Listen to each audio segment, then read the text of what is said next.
Imagine how hot and sweaty she is with this big mop of hair and a heavy baby hanging off her. I think it takes two to suck. I'll pop that on a t-shirt. We asked them to get in touch, and now they have. Greetings and a warm welcome to this week's episode of Wanging On with Graham and Maria. I'm Graham Norton. That's Maria McCurlin. I am indeed Maria McCurlin. And I am holding a Wanging On mug. You can see that there. I don't know if anybody can see it. They'll do a close-up Well, of that. people are just listening. They can't see it. Yeah, they're listening. No. I know, but I like to think this is to drive them to YouTube. I must see what a mug looks like. Because I haven't been Does on it say television. Wanging On it? Yes, it does. It does say Wanging On. And there is a picture of my little dog, Raffy, who is not coming anymore because he's more famous than me if he's on the mug. I know, really. And also, it's hard to live up to the cuteness of the dog on the mug, who's doing adorable things. Yeah. Raffy, I mean, he's a lovely dog, but, this is properly adorable. Hey, Maria, the other thing that people just listening mightn't have noticed is we're so fully branded now. We're not just on mugs. We've got muffs, microphone muffs. Don't say the word muff. And they're in a nice snooker table green. That is snooker table green. I hadn't noticed that, actually. Had you genuinely not noticed that the word Wanging On was written on the microphone? No. All right, well, I'm thanks everyone for making the effort. It's been really appreciated. I'm finding it hard at the moment, Graham. I have my own problems. Hey, you've been back doing your televisual show, which we've all missed terribly. Back on the telly. What's it like being back? It's lovely. Do you know what? Because there's quite a long gap now, because we finish kind of at the end of February now and then don't come back till late September. I don't miss it when I'm not doing it, but I do look forward to coming back. I mean, I know it's fabulous and you've got good guests and everything, but it's like having a proper job. Yeah. Which we didn't get into show business for that, Maria. No, we certainly didn't. To know what human resources do. What? They don't do anything. That's what I'm told these days. Yeah. But also, HP sauce. Now you have 6 months off. Do you have you got a proper job for that 6 months? I've done other things. I mean, I went to Australia, you will recall. I do recall. This is called Wanging On. Please let me. You did talk about it at length. Now, I want to know, and I'm sure people at home want to know as well, the guests that you've had, multiple guests on your show. Those guests you've had. Yeah. Those people. None of them were me. Yet. Why is that? Yet. I'm never coming on your show. Well, now we're in a very successful podcast. I like to keep an air of mystery. Yes, of course. Yes. Yeah. Now, this is what people want to know about your show. Who have you really loathed and you never want to have them back again? See, I'm always, people you can't say this in case... people do want to know these questions but you can't burn bridges. No. Because, I could tell you, because there are people who, in my heart, I believe will never be on the show again because they were awful. But you know what the vagaries of the world Showbiz, are. yeah. They'll do a big film and you'll have to have them And then on. suddenly, or we just can't get anyone else and we'll all have to just suck it up. And That's when I come on, isn't it? And you can't get anyone else. But I did one day you did tell me something, which we won't talk about who it was. But I was asking you, why don't you ask? I should never have told you anything. No, you should never have told me anything because I've written it all in my book.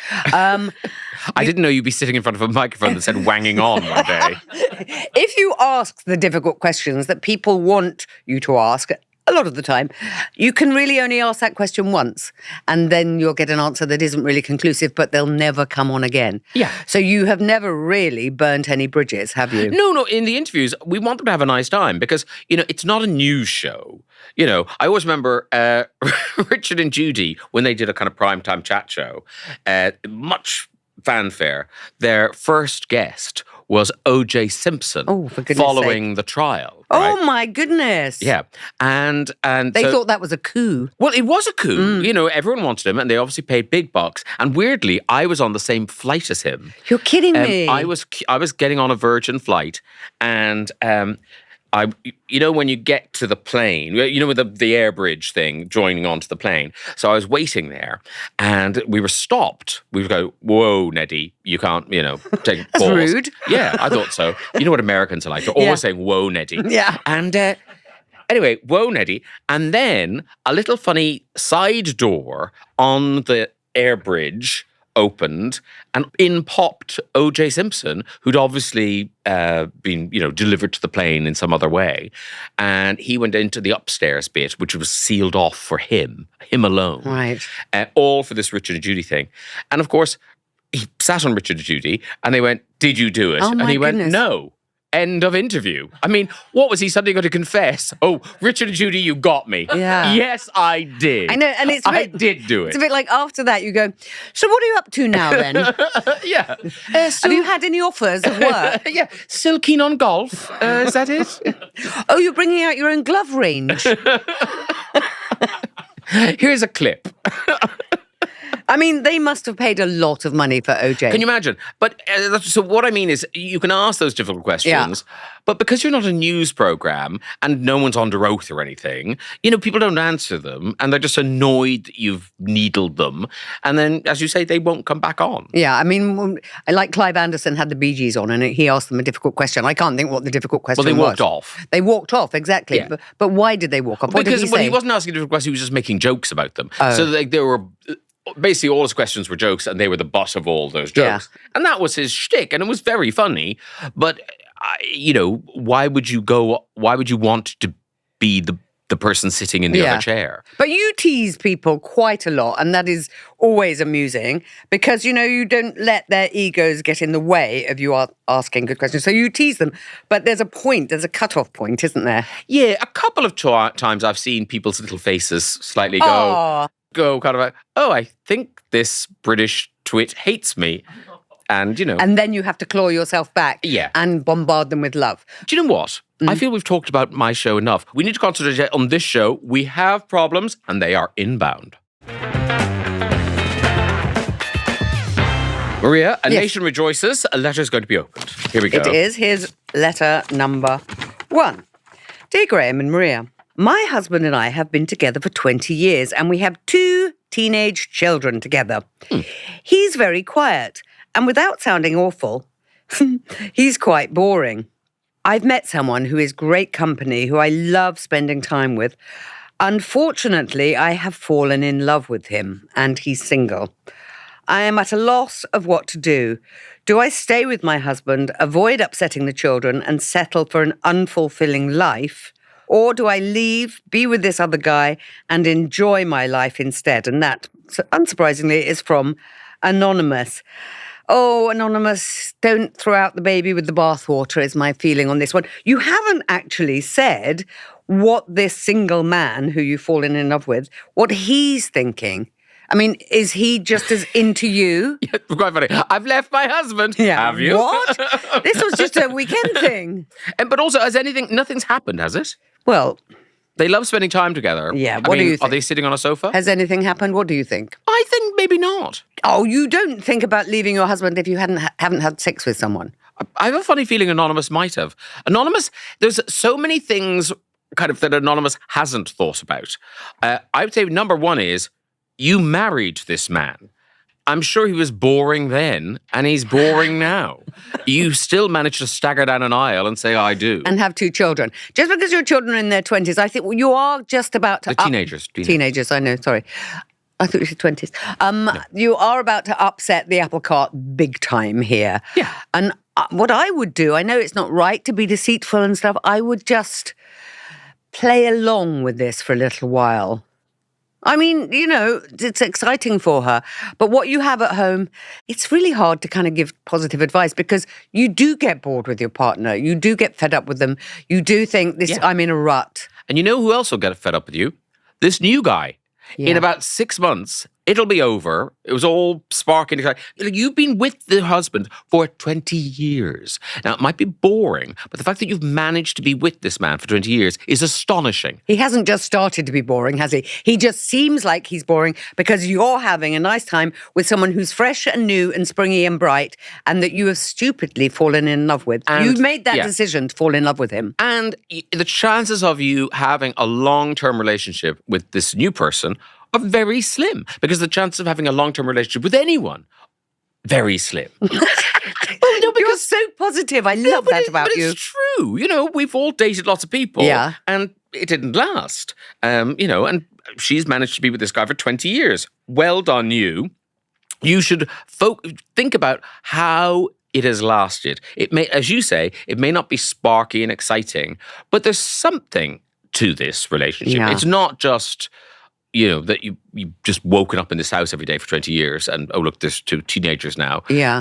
There's something else going on. I would try and pick back, what was it that made you go down the aisle and say, I do to this man? And yes, this other guy, very, very exciting, but the chances of that lasting, Anonymous, are very slim. It does strike me, Graham, as something like, we've done the child rearing now. They're sort of up and running. Yeah. Fly and be free, children. And then the thought of spending the rest of your life with this man, with kind of nothing else to do. We've done the thing that maybe held our marriage together because we had children to bring up and we didn't spend that much time together, but now we have to. That's, I think, making her panic. And she's thinking, I have to change all this and do something else with someone else. Whereas you could, with Boring Husband, we'll call him that because we don't know his name, with Boring Husband, you could think, now we have our lives back, let's, cycle around Patagonia or do something crazy and, Leave him. Be proactive. I feel that this is a tale as old as time. Yes. In many ways. And also, the other thing that I think was making New Guy all exciting is that it's forbidden. Yeah. That you are doing something transgressive. And that is thrilling. Of course it is. And if you leave your husband, that he'll hate you, your two kids are not going to be too keen on you, and suddenly you are free to be with this guy, it won't seem as exciting or fun or thrilling. It'll just be, oh, now look. He won't seem as shiny. No, but also, and you'll have done something that's so wildly selfish, I don't think you'll like yourself very much. Yeah. I mean, I don't feel that Anonymous has even said to the single man, I'm thinking of leaving my husband and 2 children for you, because he may be horrified. Yeah. This all seems to be sort of in her head currently, that these are possibilities for her. But single man might not want any of that. And also, Anonymous, I think you're putting it as a choice. Will I have an unfulfilling life with this man or an exciting, shiny, fun life with this other guy? And actually, I think relationships, it's never binary like that. No. You can have whatever sort of life you want with your husband. If you choose for it to be unfulfilling, then so be it. But equally, new life with this other guy is not going to be all shiny and fun. You're going to get bored with each other, or you're going to have rows, or you're going to discover things about him that you really don't like. The trouble is, your husband so well after 20 years. That's one of the factors contributing to the boredom, presumably, because there are no surprises anymore. Whereas this new guy might just be surprises, it might be shocks and disappointment. Yeah, almost certainly. Shall I see what some of our wangers have said? The wangers. The Wang Gang. These are the lovely people who've had early eyes on the problem. They emailed us, wangingon@listen.co.uk. That's how you send into dilemmas, but it's also how you become part of the Wang Gang and you see letters early and you can contribute advice like this. So Ryan says, of course he looks exciting. He's a single man, unburdened by kids, demanding he drives them everywhere. That's what kids do. And ruining his chance of getting a leg over by coming in to sleep with mum and dad's bed every night. Ryan's got beef, hasn't he? Wow. These are some needy teenagers. Yeah. Me again. Don't mind if I sleep with you? Yes, but you're 18. Mr. Exciting will soon turn into Mr. Boring Mark II once you've sucked the life out of him. Oh, Ryan, you've got your own issues here, haven't you? I like Ryan, though. Ryan hates life. Everyone's. Once you've sucked the life out of him. He'll be Mr. Boring Mark II. I like it. But also, Ryan, he's being a little harsh, but he's not entirely wrong. I know, but don't blame her for sucking the life out of people. I think it takes 2 to suck. I'll pop that on a t-shirt. Sandra says, in the olden days, this might be a problem, but it's 2025. Why not gently broach the topic of an open marriage? Gently broach it. Just get an idea of what your husband thinks of it. You don't have to tell him any more than that. Do you know who love the idea of open marriages? Boring men. boring husbands you've been with 20 years. Yeah, you know they just love it. And also what's going to happen if you say, what about an open marriage? He's going to go, well, I didn't really want that, but okay. He's going to go off and find somebody who he is mad about, and you're going to be alone because Mr. Single Man won't want anything more. Yeah, that is so predictable. Morgan says, so you've had an emotional affair. It can happen. I can't judge. Ask yourself, what is boring about your husband? And was he the same when you married him? Are you trying to spend any time with him, reconnecting, rediscovering? Or are you running off and spending your spare time with this other person? Nothing will be fixed if you don't try first, unless you don't want it to be fixed. Just be sure to think ahead before actually ending your marriage. That's actually quite wise from Morgan. Yeah, Morgan's actually rather good at this. Yeah. Should we You're invite fired. Should we invite him in? I thought Morgan was a woman. Oh, well, it could be either. Yeah. Or is that Morgana? I don't know. Morgan. It's a library in New York, I know that. Anyway, he's not coming in. He or she is not coming in. Jed, is this other guy even interested in you? Thank you, Jed. Yes. Talk to him about his feelings for you and what he's looking for. Your feelings for him are irrelevant. Ooh. If he's not ready to commit. Yes, this is true. Very true. She has allowed herself to fall in love with him, hasn't she? Yes, I think she wanted to. Yeah. I think this guy was a bit flirty, bit interested, and like you say, she, suddenly she's a woman of a certain age, and she just thought, oh, I'm not dead yet. Look at this. Yeah. There's somebody hot. It's a bit like, people who go off to the Caribbean or in some, lovely hot country and have an affair with the waiter. Yes. Because it's sort of momentarily exciting. And then they decide that they're going to leave the partner and give the waiter all their money and go and live there. And then they have to sit in the Daily Mail going, look what I did. That's their penance. It is. I'm an idiot. Let that be a lesson to you all. You never want to be the sidebar shame in the Mail. No. Kathy says, my marriage got a bit boring about 10 years in, but you have to work at it. We scheduled monthly date nights and the occasional weekend away. We've just celebrated our 12-year anniversary and we're in a really good place. Marriage is a marathon, not a race. Forget about this other bloke and show your husband some attention. I like Kathy.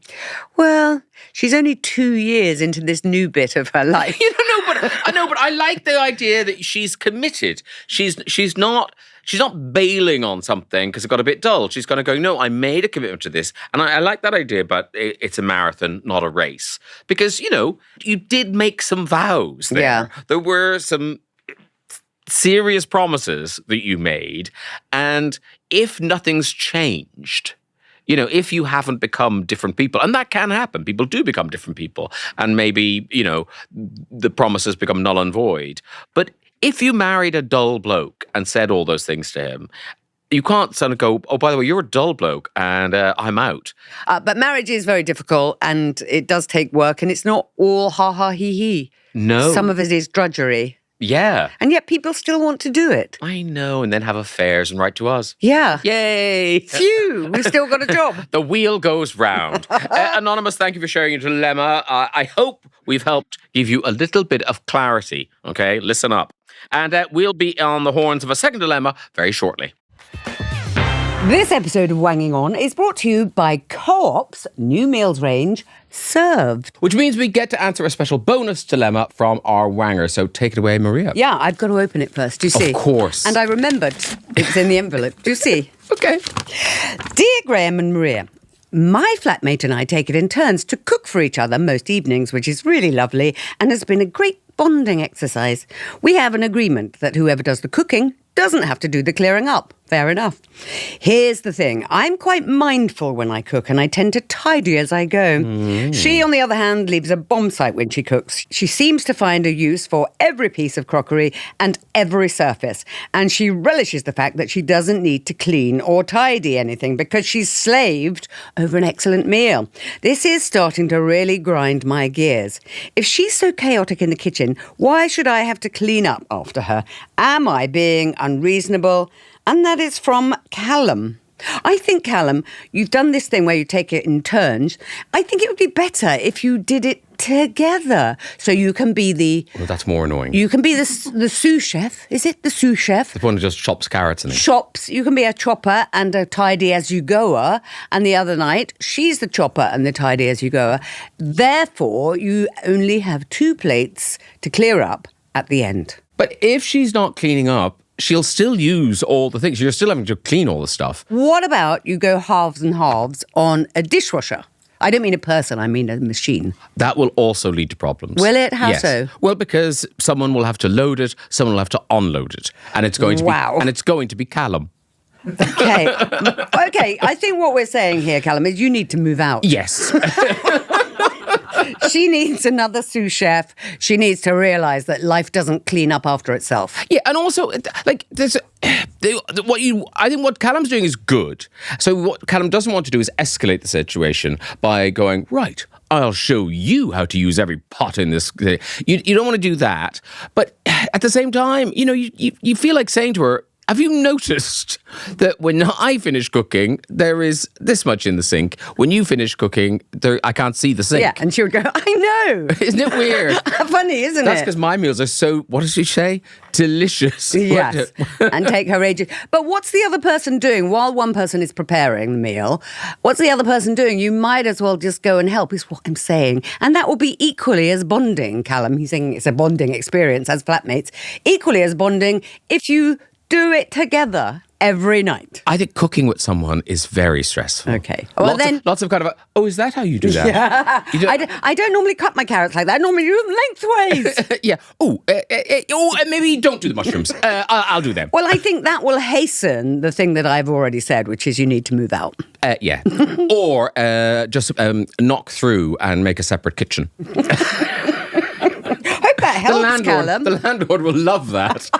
I think we've nailed this one. We have. Listen, those are our thoughts, Callum. But another solution might be Co-op's new meal range, Serve. I like what you did there, Graham. These are ready-to-cook meals prepared with fresh ingredients that you can cook in 30 minutes without having to follow an absurdly complicated recipe. So, no mess, Callum. And if you're a Co-op member, you can pick up an Italian-inspired main and 2 sides for just £7. Pick whatever combination you like, such as Italian meatballs with fusilli and Mediterranean vegetables. Aubergine parmigiana with garlic potatoes and tender stem broccoli. Or what we have here, which is chicken and mushroom Alfredo with gnocchi and tender stem broccoli. I'm going to try it right now. No, me too. I love a bit of gnocchi because it's smuggling potato into an Italian meal. Well, you're Irish. You love potato. Yes, of course I do. That is actually tasty. No, it's lovely.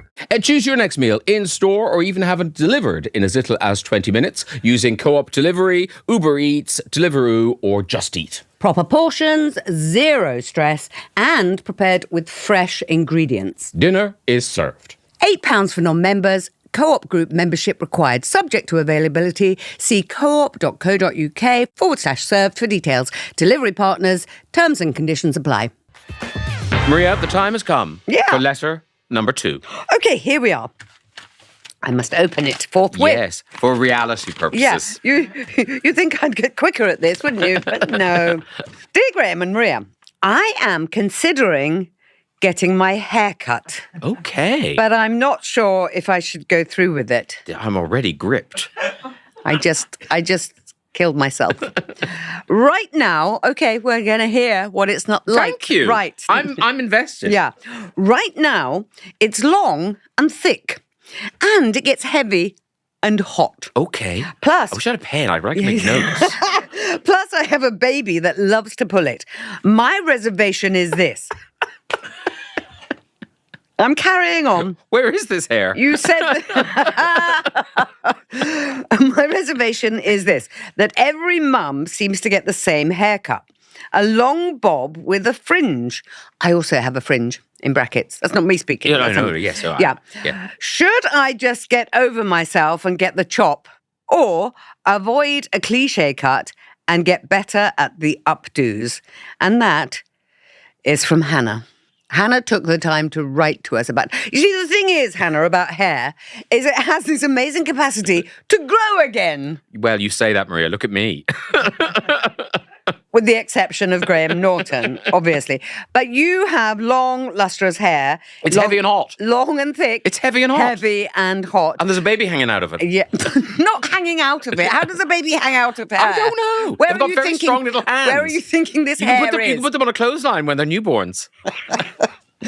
Don't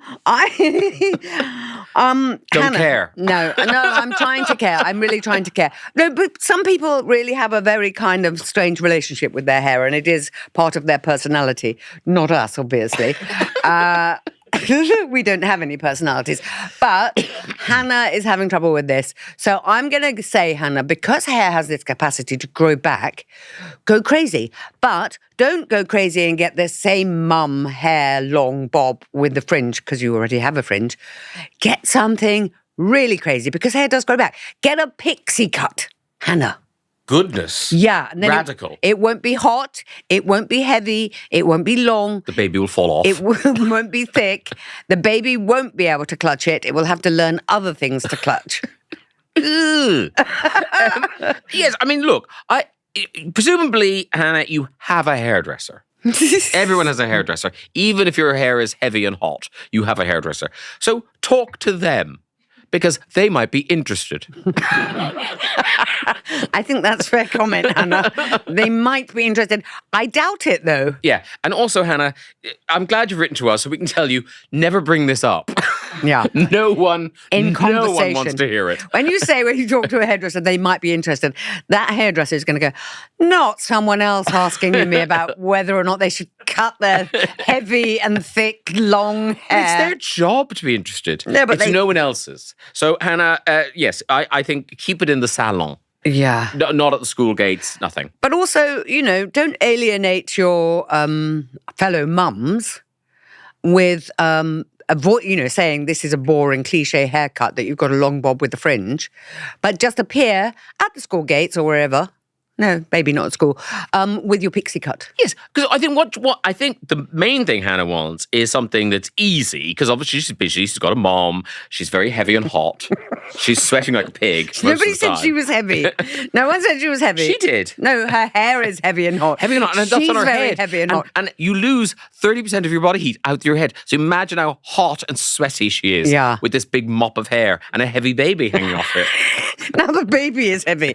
I'm going pixie cut, but I'm also going to the hairdresser. What do you think, Mr. Hairdresser or Mrs. Hairdresser, if I completely bleach my pixie cut? Do it. Yeah. Yeah. Go radical, because it will grow back and you'll never have that pixie cut again that's bleached. And also, when all the other mothers are pointing and laughing at you, Yeah. you'll realise why they went boring Bob with a fringe. Because you look like a moron. Wangers Assemble, what advice have they given us for this? Lou in Perth. Regular listener. One of our regulars. Oh my goodness, Lou. As I'm a hairdresser... She's interested. She's interested. I suggest finding a picture of a hairstyle you fancy. Princess Diana. Ask one of your friends or colleagues who they would recommend. Most salons offer a consultation first, so you can be confident in choosing something that really suits you and your lifestyle. What are you laughing at? Because you've got coffee in... I'm trying to drink my coffee. What were you laughing at? Your own joke?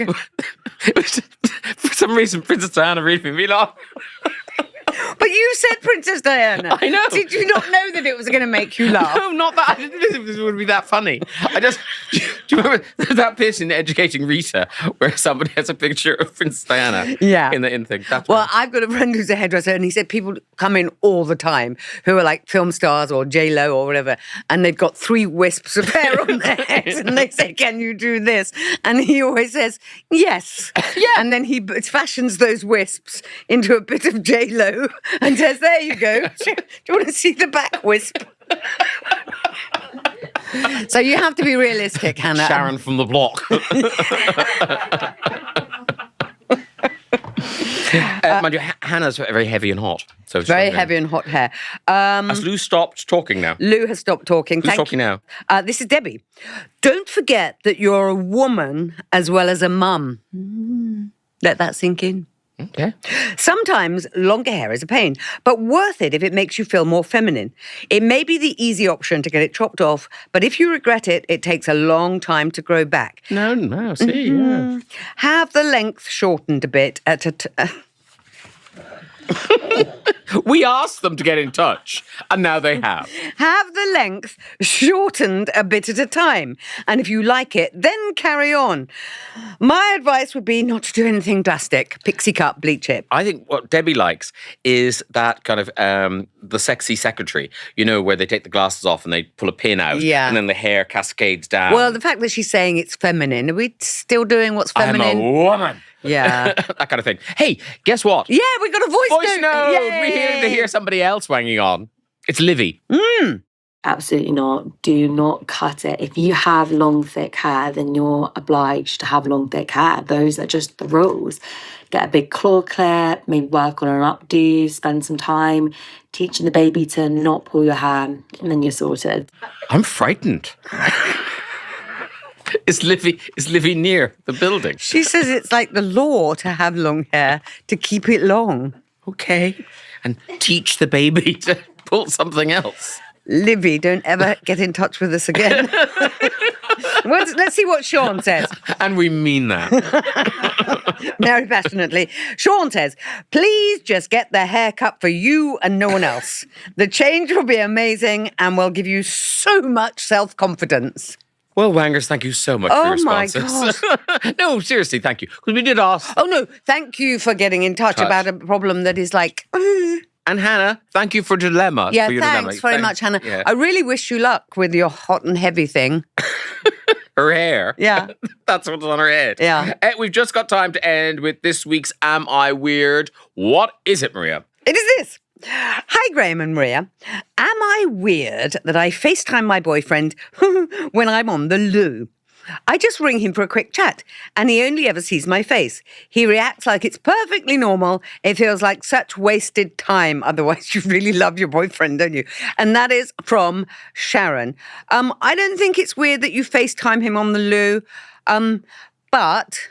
I've done this with phone calls when you have, quite a long phone call and you have to have a wee halfway through and then you have a wee and the person says, what's that? Yes. And then I just say, I'm just filling the kettle. Wow. Boiled piss. Impressive flow. Don't you then go, is the water pressure weak in Hastings? Are you up a hill?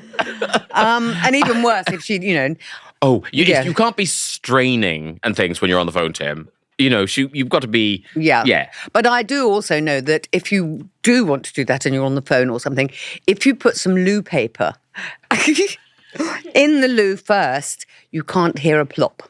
Oh, okay. Well, that's some great advice from Sharon. Am I giving too much away? I'm thinking you're going to go not weird. Not weird enough. No. It might be a thing that they do together. Oh, yeah. But also, I sometimes I'll be on my phone. A bit of Instagram. Yeah. FaceTiming someone seems excessive to be on the loo FaceTiming someone. Well, she's sort of saying it's such wasted time otherwise. I mean, what is she busy doing, Sharon? Going to the toilet. I mean, that's what you're doing. No, but, the fact that she's got to, I must use this time well. Yeah. I mean, there is a kind of school of thought that says to go to the loo, give yourself some time to enjoy that moment. A nice audiobook. Or some solitude. I mean, you're not there for that long. Well, we don't know. Well, Sharon may have problems in that department. She doesn't mention it. I know. I feel sure she'd tell us if she did. So I'm going to go not weird. And you're going to go... I'm going to go not weird as well because I don't think she's, straining and kind of going, oh, I can only do this with your help and support, my darling. Yeah, I think they're just chatting. That's quite sexy though. I was joking. On that note, we conclude this edition of the podcast. A reminder, if you have a dilemma or any Am I Weirds, do send them in. The email address is wangingon@listen.co.uk. Maria, any parting words to read aloud? Yes, I have some. And I have some here that say, Just to say, as usual, we're not experts. There's information for proper advice and support on our Instagram at Wanging On. Wanging On with Graham and Maria is a Listen production, and we'll be back next week for another episode. Goodbye. Goodbye.